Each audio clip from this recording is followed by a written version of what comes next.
The sound of that tractor means it's time for us to go to work. Welcome to the Give Us the Dirt podcast powered by HGC. My name is Brandon Lindsay, and I am your host. You guys are in for a treat today. We've got a very special guest, someone I consider a dear friend with us today. This is going to be fun. We've got the Vice President of Sales for the East Division of Martin Marietta, Mr. Jim Thompson, with us today. Jim, welcome to the Give Us the Dirt podcast. Thank you very much, Brandon. Looking forward to it. Now, you'll be able to tell as we go through this podcast that this is not the first time Jim and I have hung out. Like, Jim and I go back a long time. We were talking right before we started, 17 years? I came to Charlotte in February of 2001, and I think we worked together for 17 years. And you were probably 23, 24 years old at the time? I was young. So I had a lot more hair. A lot more hair. I got a lot of stories on you, but you got them on me too. So yeah, I'm not the guest today, right. Jim. You are the guest. So, I consider Jim just a great leader, motivator. Jim, you're an incredible team builder, but you're equally as great a friend. And so thank you for being willing to come on today. Matter of fact, as much as I know about you, I'm a little bit surprised that you agreed to do this. No kidding. Like, this could be dangerous, right? Right. Not at all. Not at all. So we're going to get started. Okay. The way we do this here at the Give Us the Dirt podcast is your wife's name's Sissy, right? Correct. How long have you and Sissy been married? Sissy and I have been married this June, 10 years, but we dated for 3 years before that. 10 years. So, congratulations. And I robbed the cradle. People tell me that all the time. All right, so let's say Sissy goes home and she says, I've met this incredible guy. How does she describe you to her family? Well, the funny thing about this is that, and I thought about this because you probably don't even know this, but her sister or stepsister in Statesville is married to a guy that is over the blasting for Vulcan, one of our largest competitors in the market area. And one of their sons is a management trainee for Vulcan. And so we kind of joke about it when we visit with them Thanksgiving and Christmas and things like that. And we're driving back down I-77, and I talk about, your parents have got to be awfully proud. The girls could have married doctors, lawyers, whatever, but they married two guys in the rock business. So I would hope that she would have said that, met a guy, he's nice, he's caring, and he understands that with me comes the whole package. I have a stepdaughter and a stepson, and so you don't just marry the mom, you marry the whole family. So. Oh, that's awesome. That's awesome. So you actually know what she told him. No, not really. So I'm just making it up as we go. So I love it. I love it. Sissy's incredible lady. You guys are a great couple. It's just, I'm so excited for you. Congratulations on 10 years of marriage. That's really cool. So a lot of people know Martin Marietta, but they may not know what Martin Marietta is today, right? People hear, sure, I work for Martin Marietta, and they think, hey, you guys are in the aerospace program, right? You built the Titan rockets and the Walt Disney monorail. Right. That's not the Martin Marietta it is today, right? No, it's not. Matter of fact, we were part of Lockheed Martin. So most people, when you meet them, that's the first thing you have to explain. That's not what we do. Martin Marietta is in the construction aggregates. We're an aggregate-led company. Although in different parts of the country, we do have ready-mix concrete, we have cement mills, we've got asphalt paving in Colorado, but mainly we mine aggregate that's crushed into sizes of various sizes that are used primarily in ready-mix concrete, asphalt, paving, base under asphalt. So it's something, quite honestly, that I never knew existed. Until I got into it. And it's, a lot of people don't know what it is. I tell people when I work for Martin Marietta and I talk about around the Charlotte area, we've got 8, 9 active quarries, and you'll see them look kind of puzzled. And then they'll say, well, where are they? And I start telling them where they are. And they're like, I had no idea there was a quarry there. Well, great. That's what we're all about. We want to be good neighbors, and we don't want to create a ruckus or anything like that, but it's a necessary product for construction. So I think, so many people don't know that. I didn't know it before. So I started, a lot of people don't know, I spent 20 years working at Martin Marietta. I worked under Jim's leadership for 17 of those. Right. And, but I always struggled with that, Jim. And so tell me, what is your role? My title is Vice President of Sales for the East Division, and actually it's a newly created role as of March. So I always struggle with that, and you have to tell me how you do this. I never could figure out how to tell people what I did. Right? I was in sales for Martin Marietta, and people would say, well, what do you do? I work for Martin Marietta, and then I would try to be as eloquent as you just were about telling them what Martin Marietta does, and they'd say, well, what do you do? And I say, I sell aggregate, and they say, what is aggregate? Well, it's construction materials that's used for concrete, asphalt paving, and like, well, what kind of materials? And at the end of the conversation, I would just have to come out and say, look, I sell rocks. Right. I sell rocks. Right. And it does, I tried to make it sound sexy, but I always struggled with it. You did a good job, actually. It's funny, Brandon, because the way I started out in this business, and again, I was the first one other than my dad and my family to go to college. So I didn't really have a lot of coaching and things that went along with that. So I thought I was supposed to go to college, get a degree, get out and work a job where I wore a coat and tie every day. All right. The problem was that when I was growing up, I loved anything with a motor in it. I loved working outdoors. I loved my summer jobs were outdoor jobs, but I just didn't know this industry, the grading, the asphalt, the ready mix. I didn't know it existed. And I went so far as to take the LSAT and was accepted to go to law school. And then I finally realized, well, that's not really what I want to do. But I kind of bounced around a little bit for about 6 years. And Charles Reeves with Reeves Construction, we had a mutual friend that he put us together, or they put us together. And Mr. Reeves was over Hanson's quarries in Georgia and South Carolina, as well as their construction division, Reeves Construction. And he was trying to revamp their sales force. And again, I didn't really know anything about it. But the first thing he wanted me to do was go to Macon, Georgia, and work with people that are doing what our customers do. And I was supposed to be there for 90 days. And I loved it so much. And, you know, they had a project manager leave here or there, whatever. But I loved it so much that my 90-day training period turned into almost 3 years before they moved me over to aggregate sales. But I just loved it. You know, I loved the team concept of it and the relationship part of it. And when they moved me to aggregate sales, you know, having a unique perspective of having been a customer was just really awesome for me, because I liked everybody that I dealt with, subcontractors, pipe people, ready mix, aggregates, but I only respected a handful. And so when I got on the sales side, I wanted to be that guy. You know, I tell our young guys all the time, the easiest job they have is to be liked, but we want to be respected as business people. And so anyway, long story short, that's how I got into the business, and I could not have been more blessed. I tell people all the time, and Sissy, again, like I said, we've been together and she's been to meetings and different things like that. It's an industry that we would love for my stepson, who's a rising senior at East Carolina. We would love for him to get into the business because we know what it's about. And, you know, you may meet a jerk every once in a while, but for the most part, people are really good, down-to-earth folks. And that is exactly why we started this podcast. We wanted to talk to those people. We wanted to talk to people like you and the rest of the construction industry, because they got great stories. Yeah. And you have a great story. You know, Jim, you actually left out a little bit of it. You went straight from college and Nixon Law School straight to entering in with Hanson and aggregate sales. But there was a little bit before that too, right? You didn't start with being aggregate sales. No. And just to help jog your memory a little bit, I found some photos, which a lot of times we have to play serious detective work to be able to find photos of the guest of the Give Us the Dirt podcast.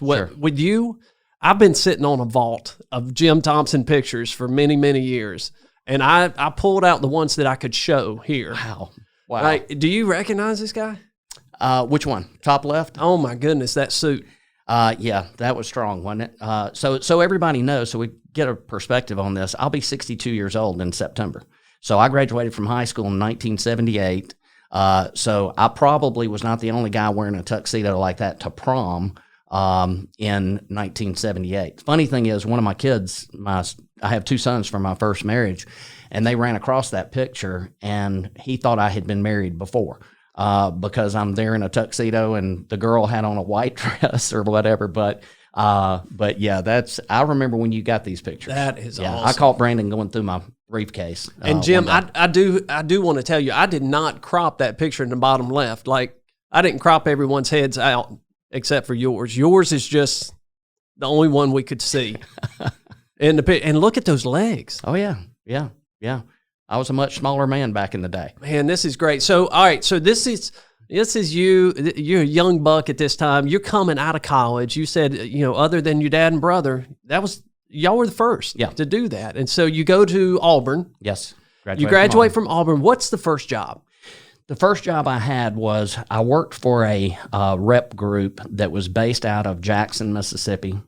They covered the whole state of Mississippi and Shelby County, Tennessee. So my first job was in Memphis, and I was a sales rep for this rep group that they rep for LG Balfour. So a lot of people recognize that name for caps and gowns, invitations, class rings, fraternity and sorority jewelry. So here I am, 23 years old, with a company car, which happened to be a Chevrolet Caprice, and I'm selling fraternity and sorority jewelry at Ole Miss and Mississippi State and all these other places. And so we also rep some yearbooks and things like that. So it was an interesting first job out of school. And the cool thing about it was that they hired several young guys. So when I say young guys, like right out of school, and we were working with more senior sales reps, which might have been at the time early 30s. Funny thing is that when they sent me for training, I was supposed to be rooming with this guy named Jimmy Nix, great dear friend of mine who lives in Jackson, Mississippi. And Jimmy was an Ole Miss grad, and I didn't know him from Adam. And they have us rooming in Dallas, Texas, out there doing training for a week. And again, that was 40 years ago, almost. And Jimmy and I are great friends today. We don't see each other obviously as often, but it's kind of cool how that all went together. But out of those experiences and taking those friendships is pretty neat. Those are the things you carry with you. Exactly. So sales. I mean, it was sales from day one, right? You nixed law school. You're in sales. You're selling college rings and yearbooks. Yes. And then that puts you in a position to move into aggregate sales. You start selling for Hanson. You've sold for Martin Marietta, and now you're the vice president of sales for Martin Marietta. Right. So sales has always just been something that you not just have done as a job, like you love it. Yeah, I do. My dad, unfortunately, passed away a year ago, December. And he was a great role model when it came to sales. He was in sales with Russell Athletic when I was growing up. He actually started out as a high school football coach in Atlanta, played football at Georgia Tech, but he got out of coaching, got into sales. He was with Russell Athletic and then moved on to Diversified Products, which is the old DP Fit for Life home exercise equipment. And my dad was the kind of person that everybody wanted to be around. And so to watch him and deal with people and how he treated people, I learned a lot from that. But the thing I think I like about sales, Brandon, is that you hear a lot of talk about servant leadership and things like that. But my role in sales, from what I've always seen, is that I'm interested in my customer, whoever's buying my product. I'm interested in their success. And I think people read that. People understand that. So it's not all about, in this case, it's not all about Martin Marietta. It's about Paul Grading. It's about our other customers, wanting to see those people be successful and how we can be like I said, instead of just being liked, being respected as a business person, because that's the way that we bring value to that relationship with our customer.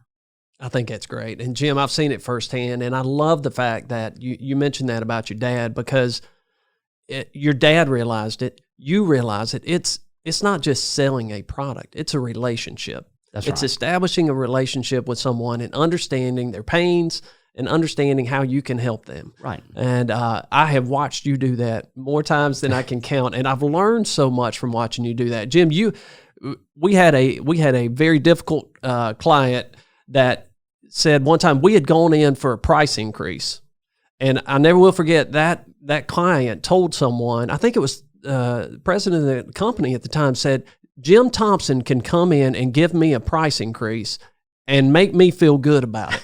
He's the only one that can do that. But you did. You had that ability. You had the ability to go in and deliver potentially bad news, but someone feel good about it and feel okay about it and respect you. Well, I appreciate you saying that, Brandon. And in my new role, and in this VP of sales position, I've only been in this role since March 3rd. And this is a new role. Like this Absolutely. This didn't exist. Did not exist. So they created a role for vice president of sales. So that why create that role? Well, I don't know if I want to question it too much, Brandon, because somebody may say, there's absolutely no value in this whatsoever. But the thing I'm really enjoying about, and again, I'm just new into the position, but coaching and working, with the younger folks. And one of the first things I tell them is that when I started in the aggregates business, I felt like I was selling a commodity, that it was just anywhere, everywhere. And the only differentiating thing about the product was the price. And as I gained more knowledge and more experience, I understood that our product is a non-renewable resource and it's got a greater value tomorrow than it has today. So if you take pride in what it is that you're doing, and in our case, selling rocks, it gives you a whole different perspective about what it is that you're doing. And, we're not the main ingredient of all of our customers' business. We play a part. But typically we're not the difference between in a competitively bid project, whether the stone, it didn't tip the scales, one way or the other, but to build the pride in our sales force that what we're doing brings value and again, wanting to be respected as a business person, not just to be liked. That's great. And you know what, you have, I was sitting here thinking as you were talking, it doesn't surprise me at all that they have created this role and that they have asked you to fill this role, because you have been able to build a formula to make successful leaders, successful sales teams. And so, but you haven't always known that. You've kind of created it along the way. Matter of fact, you and I had the opportunity to do that together. And I was sitting here thinking about some of the meetings that we've been in. And we had a discussion before we started rolling this episode about one particular. Can we tell that story? Sure. I think that was one of the coolest. So just to tee this up really quick, we're going into a very important meeting. This is probably the biggest project that I had ever been a part of. I don't know about you, but millions of dollars sales opportunity in front of us. And we're going into this massive client in this big time meeting, and it starts going south. Right. We're in the middle of this meeting, and we could tell this was not going in our favor. And I never will forget. I want you to tell the story. First of all, we had the support of our upper management. One of the things I love about working for Martin Marietta is our level of business ethics and integrity. There's never a gray area. You do the right thing, And so communicating with our upper management, they knew what was going on. They gave us that support. And an expression that I've used, and Brandon's heard me say this many times, is that, we want a mutually beneficial business relationship. And if we can't get there, sometimes the only thing you can do is take your ball and go home. All right. And so we go into this meeting. It was in a high rise in downtown Charlotte. And I don't know how many years ago it was, but it was a big deal. We had the backing of our upper management. And the previous meeting, we had about 3 issues that we were trying to get through. So we come in with the guy, and this guy was, you run across these kind of people on occasion. They're not necessarily interested in you getting a win. They're just interested in them getting a win. And so we sat there with the guy, and he said, look, we've looked over these 3 items. He said, we're not going to be able to move on it. And I said, well, if that's the case, then we're out. And he goes, what do you mean we're out? You're out. And actually, it's 2 projects, one in Florida and one in South Carolina. And I said, we're out. We have an obligation to our company and to our shareholders, and I can't knowingly enter into a deal that I don't think's good for our company. And he said, so you're just done? I said, yeah, we're done. And he said, well, I guess this meeting's over. And Brandon and I stood up, and Brandon, bless his heart, was beat red in the face. He was so embarrassed, and he wasn't saying anything. But we stood up, and the guy never stood up from behind the desk. I went to shake his hand. He wouldn't shake our hands. And so we walked out, didn't say a word.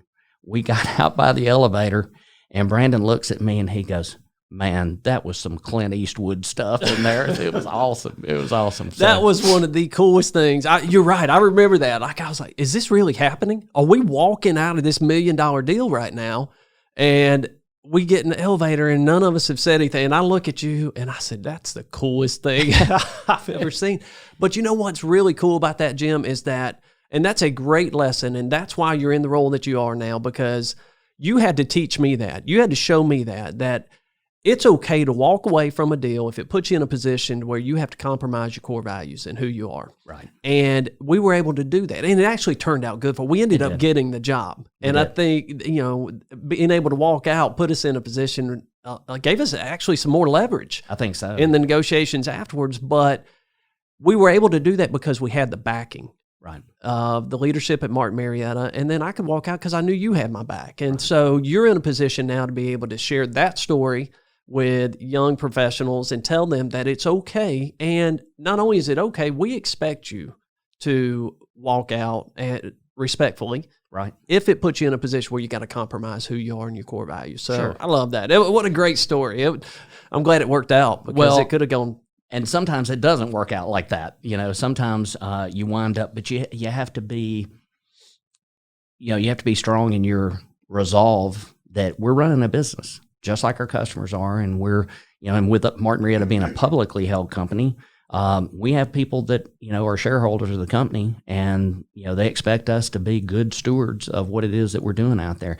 You mentioned something earlier that made me think, not to get off track, but, when I came here in Charlotte in 2001 and you and I started working together, we didn't have a manual. It's for those of you that have newborn kids. They don't come with a manual, So you have to kind of figure it out. And we tried some things that were kind of innovative, in our business from a sales standpoint. Some of them worked, some of them didn't work. But we kept kind of changing as we went along. So it's kind of interesting to be in the role that I'm in now. And one of the things that's really cool is, so our East Division is Maryland, Virginia, North Carolina, South Carolina, Georgia, Alabama, and Florida. And we've got some tremendous sales people and sales teams. And I like to call them, I don't call them young people anymore, but I call them future leaders in the company. And it's exciting for me, being at this point in my career, to be able to share some of my experiences and stuff. And, and I tell them all the time, when I'm meeting with them, I'm not your boss.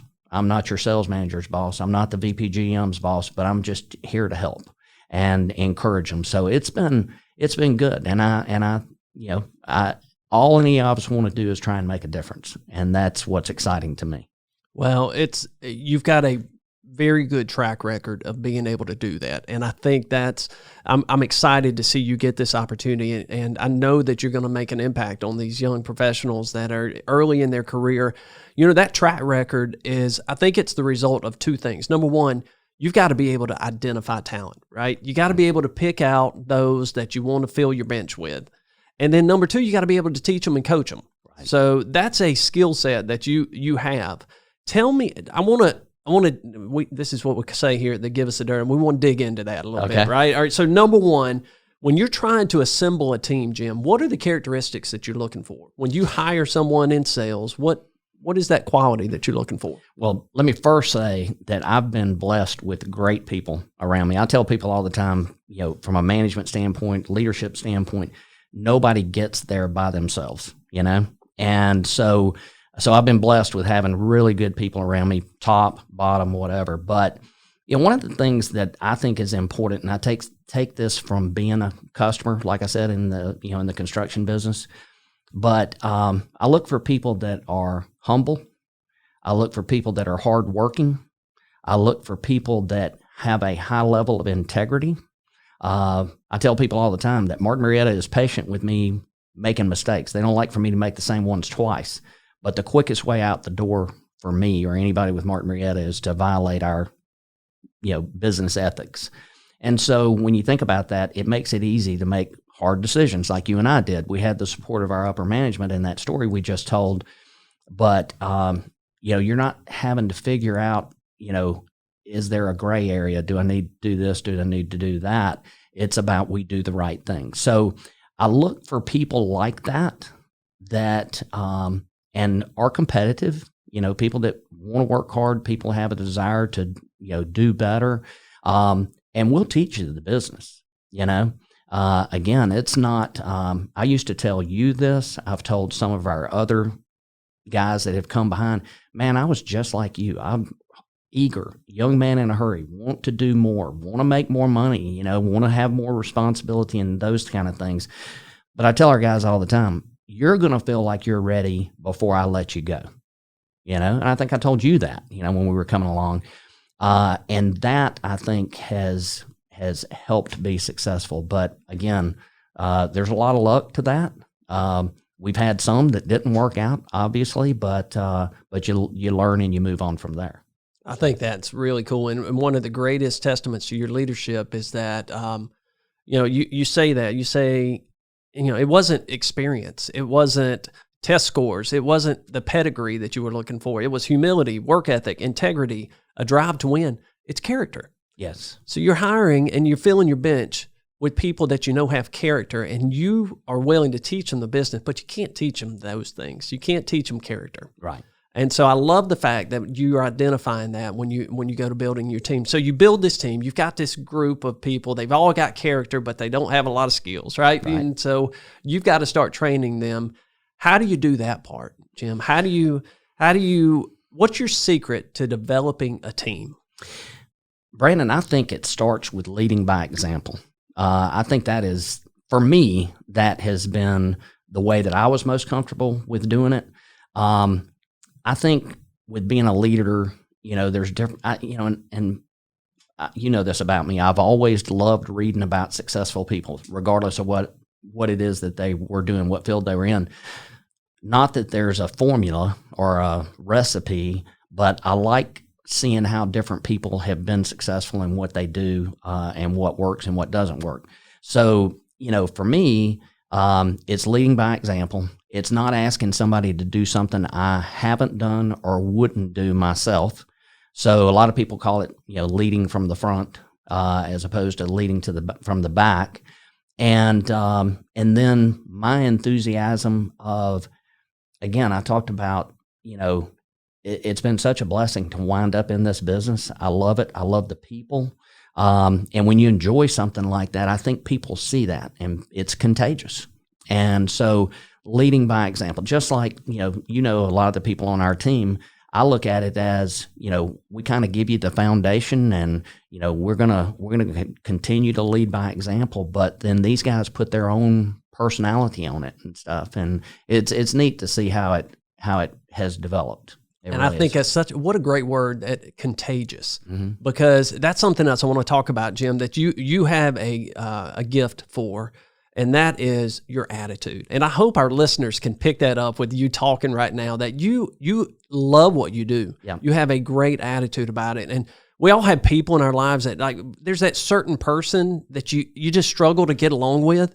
All right, there's that certain personality type that you struggle with, and I can get along with most people for the most part. The one that I struggle with is that person that's got a bad attitude, right? And I have never ever seen you on a day with a bad attitude, and I don't even know how that's possible, right? I am a passionate person. I would get angry, and there were days, Jim, I would remember thinking, well, why is he not angry? Right. Why is he not upset about this like I am? But Jim, your attitude was something I will never forget, and something I always carry with me, because it inspires people, it attracts people to the team, it motivates, and I think it breeds happier and more productive teams.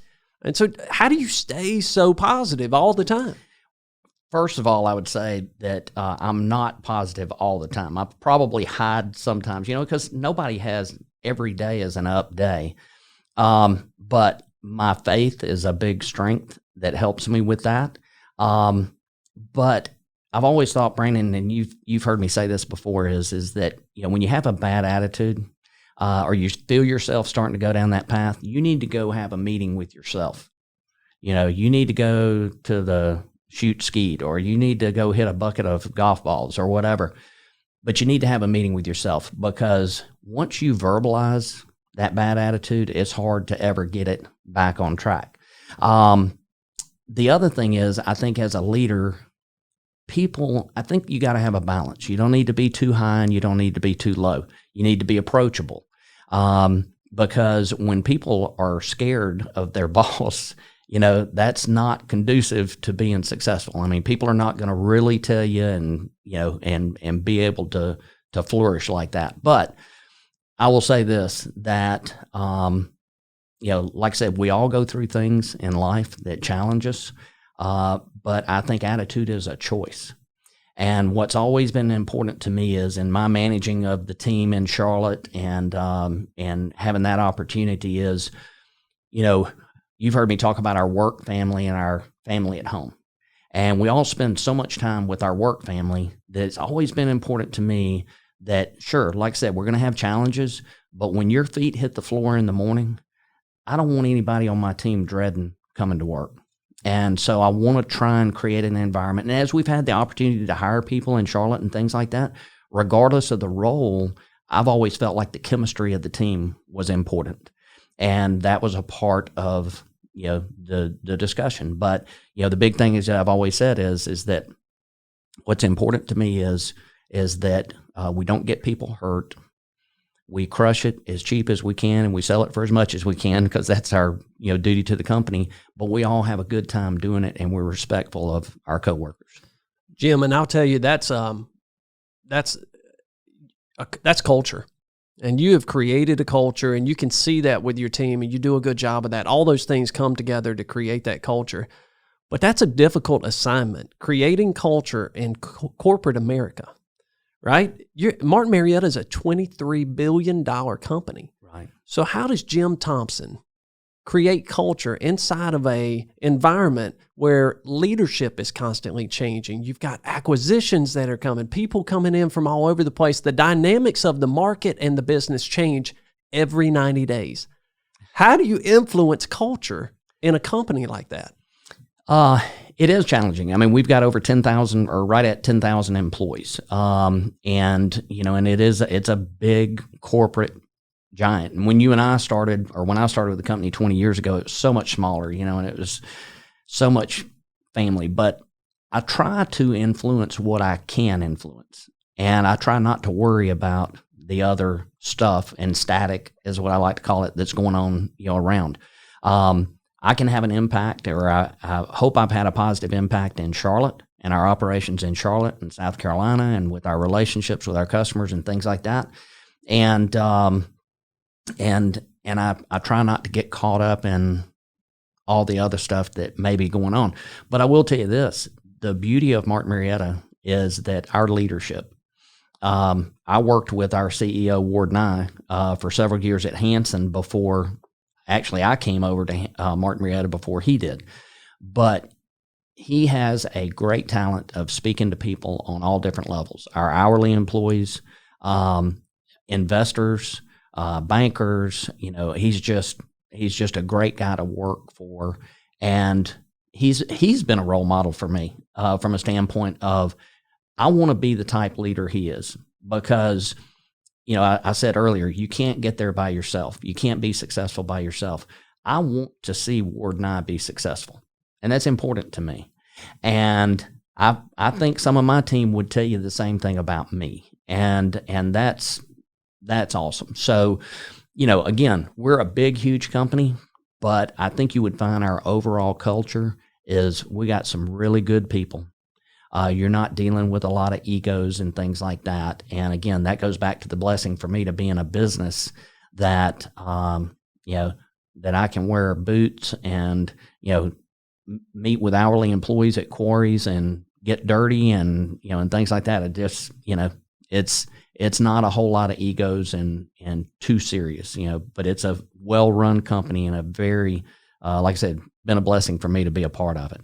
I think that's incredible. I think it's incredible to maintain a culture like that at the size that you are with 10,000 people.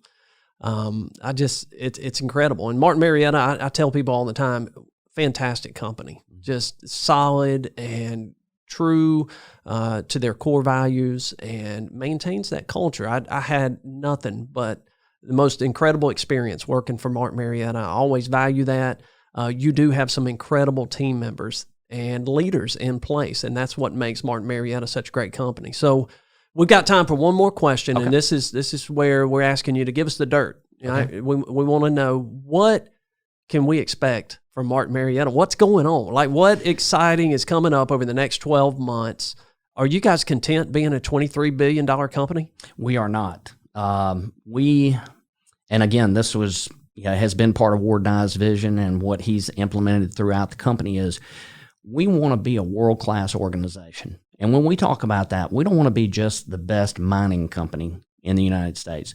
We want to be world-class, and we've identified different attributes that we think will help us get there, and we're constantly working on those. That's important to us.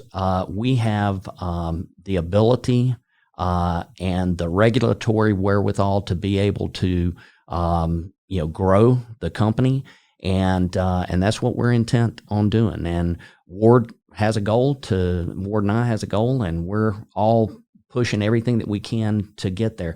The thing that's exciting to me, Brandon, is that I'm of an age group where we're starting to have some people retire and things like that. And when I go to the house, it's going to be other people's job to run the company. And I could not be more excited about the future leaders that we have on the team. And they're going to do great things. And I'm looking forward to seeing that happen. But one of the most important things about succession planning is knowing when to get out of the way. And my time will come, and I'm going to miss the people, but I could not be more excited about how Martin Marietta is going to grow, and I can't wait to see what it looks like 10 years from now. You got a date circled on the calendar? I'd like to work as long as I could. Like I said, somebody in this new role, that I'm in, somebody after a year may say, I see absolutely no value in this whatsoever, and then I go to the house. But I doubt that. I enjoy doing what I'm doing, and we'll see. But I do not have a date circled on the calendar. I hope nobody else does either. I hope they don't either, Jim, because we want you in here for a long time. Thank you. We appreciate what you do for us. I appreciate what you do for me, but we appreciate what you do for this industry. You are a great ambassador for the construction industry, for the mining industry, and for Martin Marietta. And I am honored to have you join us today. Thank you for being a guest with us on the Give Us the Dirt podcast. We look forward to seeing all the amazing things you do in your new role and with your team. Well, thank you, Brandon. It's been a great pleasure, and you don't know how much the friendship that you and I have means to me. Thank you very much. Thank you, Jim.